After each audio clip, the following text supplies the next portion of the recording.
सुजय विखे यांचं संसदेतील इंग्रजीतून तोंडपाठ केलेलं एक तरी भाषण दाखवा असं अहमदनगर शहरातील युवा नेते नितीन भुतारे यांनी म्हटलंय। अहमदनगर दक्षिण लोकसभेचे विद्यमान खासदार भारतीय जनता पार्टीचे उमेदवार डॉक्टर सुजय विखे ज्या प्रकारे त्यांच्या भाषणातून काल परवा बोलले की मी संसदेत केलेले भाषण इंग्रजीतले हिंदीतले हे समोरच्यांनी तोंडीपाठ करावे, परंतु हे तोंडीपाठ करत असताना मागच्या निवडणुकीमध्ये तुम्हाला कोणत्या सर्वसामान्य नागरिकांनी, शेतकऱ्यांनी किंवा कामगारांनी सांगितलं की आमचे प्रश्न तिथं इंग्रजीत जाऊन मांडा?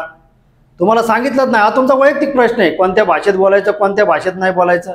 परंतु यावरून कुठंतरी दिसतं की खासदार सुजय विखे आपल्या मातृभाषेला डावलून इंग्रजांनी आक्रमण केलेली भाषा आपल्यावर लादण्याचा प्रकार करू राहिलेत। मातृभाषेचं जर तुम्हाला प्रेम नसेल तर तुम्ही या महाराष्ट्रामध्ये खासदार सुद्धा होऊ नका।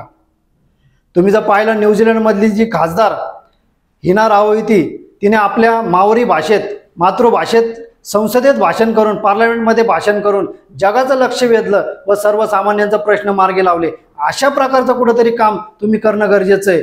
तुम्ही तरी कुठं भाषण पाठ करून बोललेत? तुम्ही त्या लोकसभेमध्ये जर व्हिडिओ पाहिले तर सर्व जनतेने पाहावे, तोंडी वाचूनच त्यांनी भाषण केलेले आहेत। कुठं तरी लोकांची दिशाभूल करायची आणि काही प्रश्न आपले समोर लोकांच्या मांडायचे। आज तुम्ही विकास काय केला हे जनतेला सांगणं गरजेचं आहे, एवढंच मी या ठिकाणी तुम्हाला सांगतो।